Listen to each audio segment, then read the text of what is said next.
নোয়াখালী এক্সপ্রেসের দর্শক, ভক্ত, ক্রিকেটার, কোচিং স্টাফ সবাইকে অভিনন্দন। অন্তত বিপিএলে একটা ম্যাচ আপনারা এসে জিতলেন, এবং সেটাও টুর্নামেন্টের অন্যতম ফেভারিট টপ টিম রংপুর রাইডার্সকে হারিয়ে।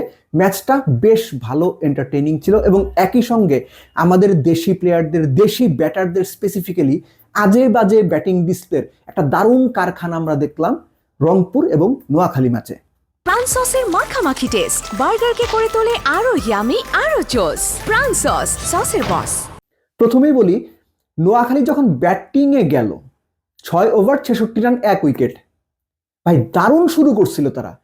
চিন্তা করে দেখেন, একটা দল 6 ওভারে 66 করে 14 ওভার শেষে তাদের রান কত জানেন আপনি? 99। অর্থাৎ পাওয়ার প্লের পরের 8 ওভারে নোয়াখালী রান তুলেছিল মোটে 33, এবং সেটাও 4 উইকেট হারিয়ে। হাবিবুর রহমান সোহানের কথা আলাদা করে বলতে হয়, তিনি 3 নম্বরে নেমে আগের ম্যাচে ড্রপ ছিলেন, 16 বলে 30 করে পুরো ইনিংসের পাওয়ার প্লেটাকে কিংবা ইনিংসটাকে একটা গতি দিয়েছেন। সৌম্য 30 করেছেন, ভালো ইনিংস খেলেননি। জাকের ওই আগের মতোই 35 করেন, কিন্তু ওই যে 100-110 স্ট্রাইক রেটে। মাইদুল ইসলাম অঙ্কন একই রকম। এই ম্যাচে নোয়াখালীর সবচেয়ে বড় সেটব্যাকটা ছিল 3টা ওভারে জোড়ায় জোড়ায় উইকেট হারিয়ে লাস্ট ওভারে গিয়ে তারা এক টানা 3 উইকেট হারিয়েছে। মৃত্যুঞ্জয় হ্যাট্রিক করেছে, যারা খেলাধুলা দেখেননি তাদের জন্য বলছি। সৌম্য আউট হয়ে খুশদিলের বলে পরের ওভার মোহাম্মদ নবীর মতো প্লেয়ার এক ক্রস দ্য লাইন খেলে বোল্ড। মুস্তাফিজ মাইদুল ইসলাম অঙ্কনকে বোল্ড আউট করলেন, ঠিক তার পরের বলে মেহেদী রানা বোল্ড।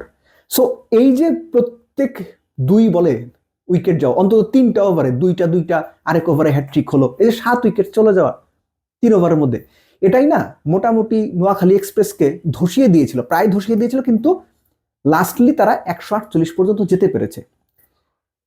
আপনি যোগ করেন মুস্তাফিজ তো আউটস্ট্যান্ডিং বল করছেনই, এর সঙ্গে আলাদা করে এই ম্যাচের প্রেক্ষাপটে নাহিদ রানার কথা আপনাকে বলতে হবে।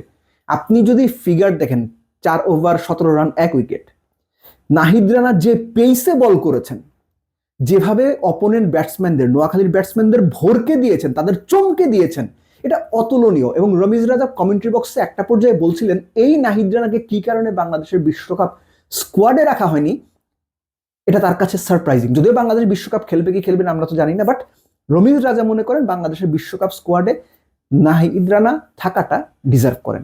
ইট was absolutely fantastic bowling effort from Rangpur riders. Batting এর দিকে যদি আসি, নর্মালি যেটা হয়, রংপুর কিন্তু তাদের যে মিডল অর্ডার, স্পেসিফিক্যালি খুশদিল শাহর উপর অনেক বেশি নির্ভরশীল। এই ম্যাচও আমরা দেখলাম লিটন রান পাননি, টুর্নামেন্ট জুড়ে তিনি রান পাচ্ছেন না। দাউদ মালান এই টুর্নামেন্ট জুড়ে তিনি অনেকটাই যেন স্লো একজন ব্যাটার হিসেবে কাজ করে যাচ্ছেন। আগের ম্যাচগুলোতে মোটামুটি ম্যাচ উইনিং রোল বা একটা ইম্প্যাক্ট রোল খেলেছেন, এই ম্যাচে এসে পারেননি।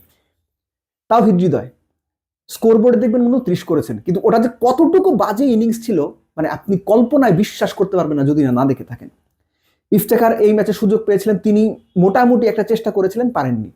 মাহমুদুল্লাহ রিয়াদ এই ম্যাচে ব্যর্থ হয়েছেন, যদিও মাহমুদুল্লাহ রিয়াদ রিসেন্ট ফার্স্টে 3টা টানা ম্যাচ ভালো খেলেছেন। নুরুল হাসান সোহান, ভাই বাংলাদেশ বিশ্বকাপ খেলবে কিনা জানি না, যদি খেলে নুরুল হাসান সোহানকে নিয়ে বাংলাদেশ যদি বিশ্বকাপ খেলতে যায়, ভরাডুবি হওয়ার সমূহ সম্ভাবনা আছে। আবারও বলি, অফ স্ট্যাম্পের বাইরে গিয়ে মিড উইকেটে চালানো, এছাড়া বোধহয় নুরুল হাসান সোহান এখন এই মুহূর্তে অন্য কোনো ক্রিকেটিং শট ব্যাটসম্যান হিসেবে খেলতে পারে না, জানে না।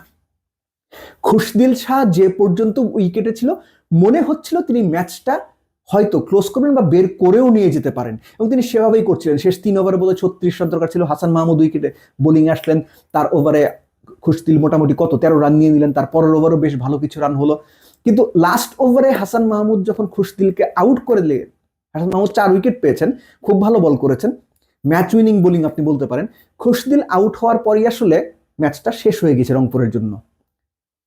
বাট একটা ব্যাপার এই ম্যাচটা দেখে যে প্রশ্নটা সামনে এসেছে, যে আমাদের দেশের যে টপ প্লেয়াররা আছে, আপনি লিটনের কথা বলবেন, তাওহিদ হৃদয়ের কথা বলবেন, আপনি জাকের আলী অনিকের কথা বলবেন, সৌম্য সরকারের কথা বলবেন, মাইদুল ইসলাম অঙ্কন, এবং একই সঙ্গে নুরুল হাসান সোহান, প্রত্যেকটা ক্রিকেটার বাজে ব্যাট করেছেন।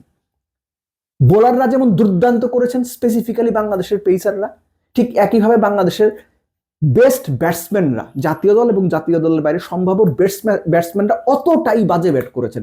But day in day Noakhali একটা ম্যাচ জিতেছে, এটার জন্য নোয়াখালীর সাপোর্টারদের একটা অভিনন্দন। যেটা শুরুতে আমি বলছিলাম যে অন্তত শেষ মুহূর্তে এসে হলো একটা ম্যাচ জিতলো, অ্যাটলিস্ট কিছু একটা তো আপনারা আনন্দ করার জন্য পেলেন, সেটাই বা কম কিসে।